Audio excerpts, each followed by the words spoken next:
Hey guys, how are you all? Welcome back to my channel. First of all, I really want to say sorry to all of you because if I didn't upload any video from last so many days. इसके बहुत सारे reason थे। पहला reason ये था कि I am living in containment zone, और ये कंटेनमेंट जोन होने की वजह से यहाँ कोविड-19 की टेस्टिंग लगातार हो रही थी। So I was really fed up and I was really busy because of that. So I didn't get the time to make the videos and to upload the videos as well, but I promise from today I'll make all videos regularly and I'll upload as well. See guys, दूसरा reason ये था कि I was getting lots of complaint from my viewers that ma'am your voice is not so much clear. So I was waiting for my mic on because of containment zone. All e-commerce services were almost closed over here. So but after a long effort I got my mic. You can see that this is the mic I'm using today.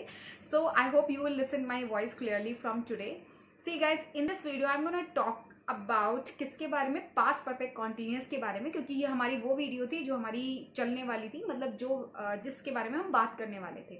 हाँ, मैंने एक series start की थी जिसमें मैंने आपको ये बताया था कि मैं ऐसे बच्चों को इंग्लिश सिखाऊंगी जिनका ग्रामर में बिल्कुल इंटरेस्ट नहीं है।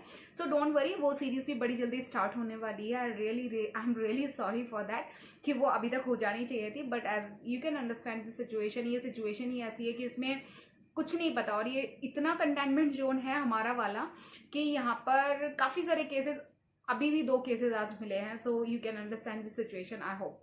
सो दूसरा हमारा, सी गाइस, हम बात करते हैं वापस से किसके बारे में, पास्ट परफेक्ट कॉन्टिन्यूस टेंस के बारे में।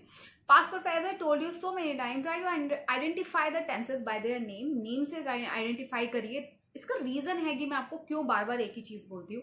सी गाइस, इसका रीजन, पहला रीजन ये है कि अगर आप नाम से आइडेंटिफाई नहीं करेंगे टेंसेस को, तो क्या होगा कि स्पीकिंग के टाइम फ्लुएंसी नहीं मेंटेन कर सकते। क्यों?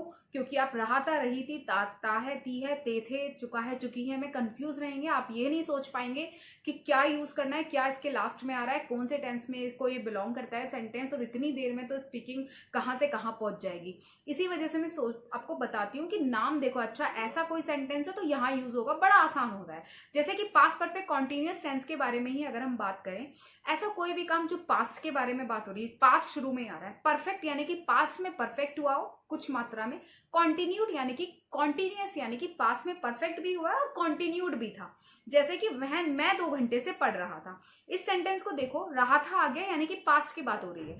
2 घंटे से पढ़ रहा था तो 2 घंटे में कुछ काम हुआ भी था और कुछ काम कॉन्टिन्यूड था। तो ऐसा कोई भी काम जब भी हम बात करते हैं तो पास्ट परफेक्ट कॉन्टिन्यूस के बारे में बात करते हैं। हालांकि पास्ट परफेक्ट कॉन्टिन्यूस टेंस भी कॉम्बिनेशन टेंसेस की तरह यूज होता है स्पीकिंग में, बट ये बेसिक है तो मैं आपको सिर्फ इसकी नॉर्मल फॉर्मेशन बता रही हूँ कि ये सिंपली कहाँ यूज होता है। सिंपल यानी कि बेसिकली होता कहाँ है, इसका बेसिक फॉर्मेशन या बेसिक इसका यूज बता रही हूँ आपको मैं।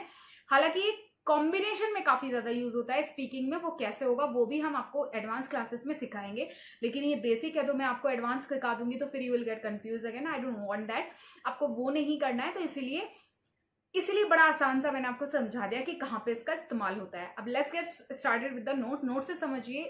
मैंने आपको उसमें नेगेटिव, इंटेरोगेटिव और simple sentences as well as combination का भी एक एग्जाम्पल दिया है, आप उसे भी समझने की कोशिश करिए। So let's get started with the notes. देखिए गाइस, ये हैं पास्ट परफेक्ट कॉन्टिन्यूस के नोट्स। मैंने काफ़ी इजी बनाए हैं और बहुत ही कम, कहते हैं ना, कम शब्दों में ज़्यादा समझाने की कोशिश आपको की है।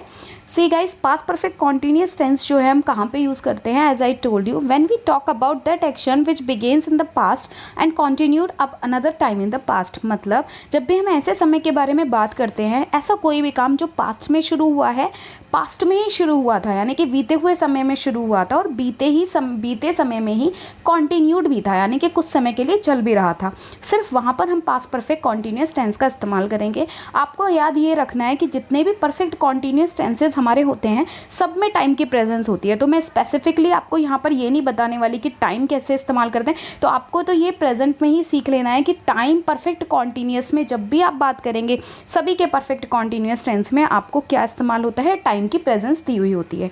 अगर हम यहाँ पर हेल्पिंग वर्ब की बात करें तो यहाँ पर हेल्पिंग वर्ब हमारी हैड बीन इस्तेमाल होती है। Had been, HAD been, BEEN been. See guys, जितने भी परफेक्ट कॉन्टिन्यूस टेंसेस होते हैं, जितने भी परफेक्ट कॉन्टिन्यूस टेंसेस होंगे, उसमें बीन का इस्तेमाल आपको देखने को मिलेगा ही मिलेगा सबका। तो ये भी कुछ ट्रिक्स है जिससे आप आसानी से याद कर सकते हैं इन चीज़ों को, इतना ज़्यादा मुश्किल भी नहीं है गाइस। ओके, अब ये आप बात करते हैं कि वर्ब की, तो वर्ब की फर्स्ट फॉर्म में हम ING ऐड करते हैं इसमें। अगर हम बात करें इनके रूल्स रूल्स की। तो रूल क्या होते हैं कि देखिए, सबसे पहले हम क्या करते हैं, सबसे पहले हम यूज़ करते हैं सब्जेक्ट का। सब्जेक्ट के बाद हमारी आती है हेल्पिंग वर्ब। हेल्पिंग वर्ब के हम बाद यूज़ करते हैं वर्ब की फर्स्ट फॉर्म में आईएनजी, और जो बच जाता है सब्जेक्ट के एंड में, मतलब इस पूरे सब चीज़ों के एंड में, वो ऑब्जेक्ट वो हम लास्ट में यूज़ करते हैं। अगर हम इसके एग्जाम्पल की बात करें तो एग्जाम्पल देखिए क्या होता है। सबसे पहले बात करें सिंपल टेंस की, सिंपल सेंटेंसेस की। वह 2 घंटे से पढ़ रहा था। अब देखिए सेंटेंस को समझिए, वह 2 घंटे से पढ़ रहा था, तो मतलब कोई काम जो 2 घंटे पहले शुरू हुआ था, लेकिन मतलब थोड़ा बहुत तो वो काम 2 घंटे पहले ख़त्म भी हो गया, और 2 घंटे से कर रहा है वो काम, तो भाई कुछ मात्रा में तो उसने पढ़ाई की ही होगी, तो थोड़ा सा परफेक्ट हो गया काम, यानी कि ख़त्म हो गया। बट कॉन्टिन्यूड भी था, यानी कि थोड़ा सा बचा हुआ चल भी रहा था, जो उसकी स्टडीज़ है वो पूरी नहीं हुई है, वो चल भी रही थी। ओके तो 2 घंटे से पढ़ रहा था, तो ही लगा दिया, सिंपल सा है, ही लगाना है आपको। ही यानी कि यहाँ पर सब्जेक्ट हो गया। सब्जेक्ट के बाद आपको हेल्पिंग वर्ब लगानी है, हैड बीन। जितने भी सब्जेक्ट हो जाए, he, she, it, I, you, we, they, सबके साथ आपको यही हेल्पिंग वर्ब लगानी है, हैड बीन। हैड बीन, फिर स्टडिंग, स्टडी होती है, स्टडी में आईएनजी लगा दिया। और समय देखिए, मैंने पहले भी बताया, जब भी निश्चित समय होगा, यानी कि परफेक्ट टाइमिंग होगी, तो आप सीन्स का इस्तेमाल करेंगे। और जब परफेक्ट टाइमिंग नहीं होगी, इम्परफेक्ट टाइम होगा, आपको नहीं पता कौन से समय के 2 घंटे, तो आप यहाँ पर 4 का इस्तेमाल करेंगे, इसलिए मैंने यहाँ 4 लगाया, और 2 आवर्स आपने लगा दिया। नेगेटिव सेंटेंस में कुछ नहीं करना है, आपको सिर्फ एक ही बात का ध्यान देना है। नेगेटिव सेंटेंसेस जो होंगे हमारे, उसमें आपको क्या करना है, जब भी नेगेटिव सेंटेंसेस बनाएंगे तो हैड और बीन के बीच में आपको नोट लगाना है, he had not been studying. Okay, interrogative sentences में, as I told you in the sentence formation video, sentence formation की वीडियो में मैंने आपको समझाया था काफ़ी अच्छे से कि आपको जब भी ऐसे सेंटेंस बनाने हैं, ऐसा इंटरोगेटिव सेंटेंस बनाना है जिसमें यस या नो में सवाल जवाब देने हैं आपको, तो आपको हेल्पिंग वर्ब को उठाकर क्या करना है, आगे रख देना है। जैसे कि क्या वह 2 घंटे से पढ़ रहा था, had he been studying for 2 hours. Okay, अब हम बात करते हैं कॉम्बिनेशन। हाँ, ये स्पीकिंग में यहाँ इस तरीके से इस्तेमाल होता है, जैसे कि मैंने एक एग्जाम्पल बताया। सी गाइज, मैं इसका एक्सप्लेनेशन अभी नहीं दूंगी आपको, क्योंकि मैं अभी बेसिक से स्टार्ट कर रही हूँ। हाँ, आने वाले समय में आपको काफ़ी ईजी तरीके से बताऊंगी, क्योंकि यार पहले आप बेसिक क्लियर कर लो, क्योंकि अगर आप बेसिक क्लियर नहीं करोगे तो ये चीज़ आपके लिए काफ़ी मुश्किल हो जाएगी। तो बट मैंने आपको एक बता दिया, एक आइडिया दे दिया, इस तरीके से भी इस्तेमाल करते हैं। जैसे उसने 1 महीने तक मेहनत की, तब उसे अच्छी नौकरी मिली, तो he had been preparing for 1 month. ऐसे बनते हैं ये सेंटेंस, स्पीकिंग में हम ऐसे बोलते हैं। ऐसा कई बार आपने बोला होगा, तो वहाँ पर जहाँ पे भी ऐसे सेंटेंस आप बोलते हैं, वो इस तरीके से बनाए जाते हैं। इस टेंस का इस्तेमाल इस तरीके से होता है। I hope he had been preparing 1 month for 1 month when he finally got this job. I tell you this formation easily, वो बाद में बताऊंगी in the end of the video. जो आने वाली समय की वीडियोज़ होंगी उनमें मैं आपको बताऊंगी किस तरीके से ये वाले सेंटेंसेस बनाए जाते हैं। बट नाउ बेसिक पे कॉन्सेंट्रेट ज़्यादा करिए आप। आई होप आपको समझ में आ गया होगा। आई होप आपको सारी क्लासेस समझ में आ गई होगी। अगर आपको अभी भी लगता है कि कोई इशू है, आपको नहीं आया समझ में, so don't worry, I am here. आप मुझे कमेंट कर सकते हैं कमेंट बॉक्स में, I will solve your problem as soon as possible. And यार दूसरी चीज़ मैं ये ज़रूर बोलूँगी कि प्लीज़ गाइज, अगर आप भी उनमें से हैं जो ग्रामर नहीं पसंद करते लेकिन इंग्लिश सीखना चाहते हैं, तो आप वो सीरीज़ देखना बिल्कुल भी मत भूलिएगा, क्योंकि उस सीरीज़ में भी मैं आपको बताने वाली हूँ कि किस तरीके से आप बिना ग्रामर के भी इंग्लिश सीख सकते हैं। बट या if you are preparing for competitive exam और any type of exam, then this is the very really important video for you, कि आपको ग्रामर की नॉलेज होना बहुत ज़्यादा ज़रूरी है। तो मैं हमेशा से क्लियर करके रखती हूँ, स्पीकिंग के लिए आप वो देख सकते हैं, लेकिन अगर आप किसी एग्जाम के लिए प्रिपेयर कर रहे हैं, प्रिपरेशन कर रहे हैं, तो आपको ये वीडियो ग्रामर की देखना बहुत ज़्यादा ज़रूरी है। And yeah guys, keep watching all the videos, because इस चैनल पे इतनी इंटरेस्टिंग और नॉलेजेबल वीडियो बहुत जल्दी मैं अपलोड करूंगी, कोशिश करूंगी जल्दी जल्दी अपलोड करने की। So keep watching and do not forget to subscribe my channel, so that you will get the notification of my all current videos. Okay, आपको नोटिफिकेशन मिल जाएगा तो आप वीडियो मिस नहीं कर पाएंगे। और सारी वीडियोज को कंटिन्यू फोकस करना है और try to speak as well. साथ साथ में आपको स्पीक करना भी स्टार्ट करना है कि किस तरीके से उसे बोला जाता है। एंड या गाइस, ये समय ऐसा है कि आप सभी को घर से बाहर निकलना पड़ रहा होगा, तो प्लीज़ इतना ज़्यादा प्रिकॉशन रखिए, क्योंकि मैं एक ऐसे जोन में हूँ जहाँ मैं समझ सकती हूँ, यहाँ केसेस मिलते हैं जो आप नहीं समझते कि क्या सिचुएशन होगी। आई होप आपका एरिया कंटेनमेंट नहीं हो, अगर है तो मुझे कमेंट बॉक्स में बताना ज़रूर कि हाँ मैम, हमारा एरिया भी कंटेनमेंट है, आप भी मेरी तरह प्रॉब्लम फेस कर रहे हैं। बट आई होप कि ना हो और कभी भी ना हो। ऐसी सिचुएशन आपको भी फील ना करनी पड़े। ओके, अगर है तो काफ़ी ज़्यादा प्रिकॉशंस रखिए, खुद को बाहर जाना है तो सैनिटाइज करिए, घर आते ही तुरंत वॉशरूम में घुस जाइए, पूरा नहाइए, सैनिटाइज करिए, तब लोगों से मिलिए।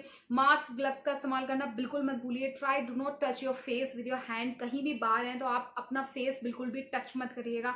ये रोज प्रिकॉशंस हमें बताए जा रहे हैं और we all are using that precaution, that's why we all are safe at our home. I hope आप भी सब कुछ फॉलो कर रहे हैं और आप भी सब सेफ ही होंगे। प्लीज गाइज, एंड बस ये सारे प्रिकॉशंस लेते रहिए और I upload my next video as soon as possible. Even I am coming live too. काफ़ी ज़्यादा कोशिश करूंगी, काफ़ी ज़्यादा जल्दी कोशिश करूंगी लाइव क्लासेस आपको देने की। I hope on this Sunday, ये संडे मैं टाइमिंग आपको बता दूंगी किस टाइम में आपको लाइव क्लासेस दूंगी। So I hope you all will watch that too and you all will how to say join that class as well. Okay, till that take care और काफ़ी ज़्यादा सेफ रहिए, घरों में रहिए अगर ज़रूरत नहीं है। एटलीस्ट बच्चे और बड़े तो घरों में ही रहिए, बट अगर जिस जाना पड़ रहा है तो बहुत प्रिकॉशंस रखिएगा please guys. Okay, and till my next video, keep watching and do not forget to subscribe my channel, like and share to all your friends until I'll upload my video next video as soon as possible. Till then, take care. Bye bye.